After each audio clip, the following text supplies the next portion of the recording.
संवाद पिछले 9 महीने से मैं कर रहा हूँ। इसका मुख्य उद्देश्य यह है कि मैं अपने समाज को आने वाले समय में एक मजबूत और एक सशक्त समाज कैसे बनाऊँ और 90% जो हमारे शोषित लोग हैं उनको आबादी के तरह उनको उनका हिस्सेदारी कैसे दिलाऊं और हमारे जो जगदेव बाबू का अधूरा सपना था कि जिसकी जितनी हिस्सेदारी उसकी उतनी भागीदारी, वो उनका सपना पूरा कैसे करूं और आने वाले समय में बिहार को एक विकसित राज्य कैसे बनाऊं। तो ये 5 मुख्य उद्देश्य है, उसी के तहत ये मुहिम चलाई गई है, ये जन आशीर्वाद संवाद निकाला गया है।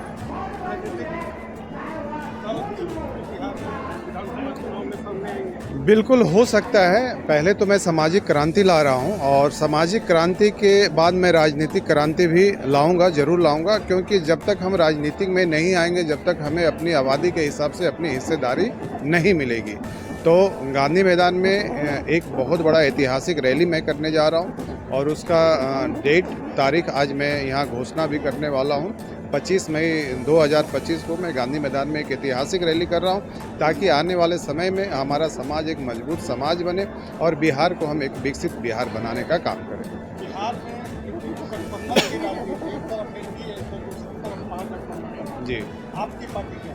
नहीं, अभी तो दल बनी नहीं है। देखिए, मैंने बोला कि दल बनेगी, उसका फैसला हम गांधी मैदान से लेंगे जब हमारे समाज के लोग, जब हमारे बिहार के लोग बोलेंगे कि नया विकल्प बिहार में ज़रूरत है, अपने समाज में नया नेतृत्व की ज़रूरत है, तो बिल्कुल मैं राजनीतिक दल के रूप में बनाऊंगा।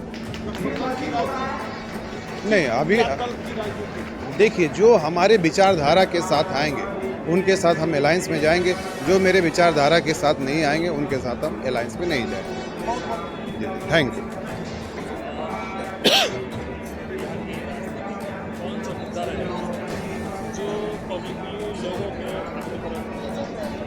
देखिए, बिहार में हर वो मुद्दा है।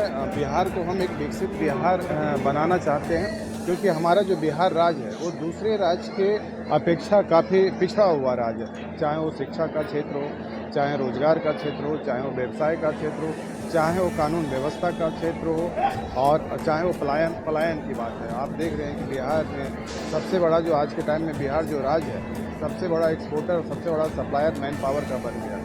तो पलायन को रोकना बहुत ज़रूरी है ताकि बिहार के युवा जो दूसरे राज्यों में जाके मजदूरी कर रहे हैं और दूसरे राज्यों को एक मजबूत और एक समृद्ध राज्य बना रहे हैं, तो वही बिहार के युवा अगर अपने बिहार राज्य में काम करते हैं तो हमारा बिहार भी एक समृद्ध और एक मजबूत राज्य बनने का काम करेगा। आगामी विधानसभा को लेकर के कोई चुनौती महसूस हो रही है या नहीं? देखिए, मेरी लड़ाई किसी दल से नहीं है, किसी राजनीतिक से नहीं है। मेरी लड़ाई मेरे हक और हिस्सेदारी की लड़ाई है, क्योंकि हमारी जो कुशवाहा समाज की जो आबादी है वो बिहार में तीसरी सबसे बड़ी आबादी है, पर हमारी आबादी के हिसाब से हमें राजनीतिक में भागीदारी और हिस्सेदारी नहीं मिल रही। तो आने वाले समय में हमारे समाज को आबादी के हिसाब से हिस्सेदारी कैसे मिले और एकजुट मिलकर सब बिहार राज्य को एक विकसित राज्य बनाने का कैसे काम करें, इसी का है।